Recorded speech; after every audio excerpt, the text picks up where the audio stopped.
मगरमच्छ और सोने के सिक्के। Crocodile story for kids. एक नदी में एक मगरमच्छ रहता था। वह बहुत चालाक था। बहुत सारी मछलियों को खाने के बाद उसने सोचा क्यों न इंसानों को खाया जाए। एक दिन एक आदमी नदी में नहा रहा था। मगरमच्छ ने उसे पकड़ लिया और खींचकर नदी के अंदर ले गया। मगरमच्छ को कई दिनों का भोजन मिल चुका था, लेकिन उस आदमी को मगर ने खा लिया। यह बात आसपास के कई गांवों में फैल गई।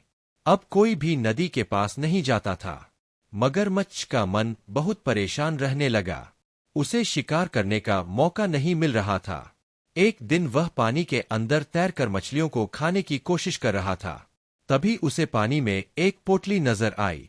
मगर ने देखा उसमें सोने के सिक्के भरे हुए थे। अब मगर को एक उपाय सूझा। उसने उस पोटली को अपनी पीठ के ऊपर रख लिया और पानी की सतह पर घूमने लगा। दोपहर के समय गांव के कुछ किसान अपने खेत में काम कर रहे थे। सूरज की किरणें सोने के सिक्कों पर पड़ी तो वो चमकने लगे। उसकी चमक देखकर एक किसान नदी के पास आया तो उसे सोने के सिक्कों से भरी पोटली नजर आई।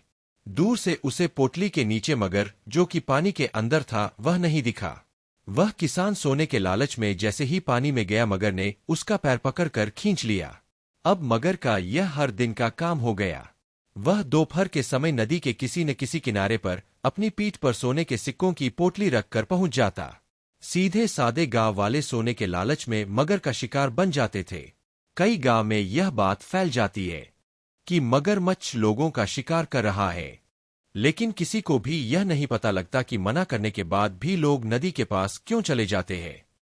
एक दिन सभी गांव वालों ने मिलकर पंचायत की। उसमें फैसला लिया गया कि नदी के किनारे पर पहरा देने के लिए गांव के कुछ नौजवान जो दूर खड़े रहकर नदी पर नजर रखेंगे कि कोई नदी में न जाए। गांव के नौजवानों को नदी के किनारे पर खड़ा कर दिया गया। मगरमच्छ ने जब यह सब देखा तो वह कुछ दिन के लिए वहां से दूर चला गया। पोटली को उसने एक पत्थर के नीचे छुपा दिया। जब से नदी के किनारे लोगों को खड़ा किया गया, एक भी आदमी के मरने की खबर नहीं आई। कुछ दिन बाद लोग बेफिक्र हो गए। उन्हें लगा कि मगरमच्छ नदी के साथ कहीं और चला गया। धीरे धीरे नदी के आसपास से लोग हट गए और अपने अपने काम में लग गए। कुछ दिन सब ठीक चलता रहा, लेकिन 2 महीने बाद ही फिर से गांव के लोग गायब होने लगे। इससे सब बहुत परेशान हो जाते हैं। गांव वाले इकट्ठे होकर कलेक्टर साहब के पास जाकर फरियाद करते हैं।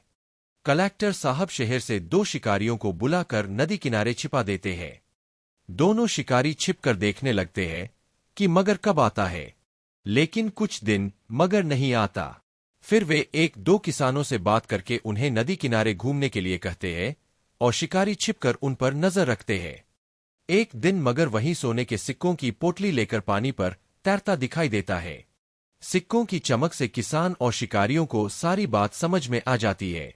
दोनों शिकारी छिपकर पोटली के आसपास निशाना लगाकर गोलियां चला देते हैं, जिससे मगर मर जाता है। सभी गांव वालों की जान में जान आती है। कलेक्टर साहब वो सोने के सिक्कों की पोटली उन दोनों शिकारियों को इनाम के रूप में दे देते हैं।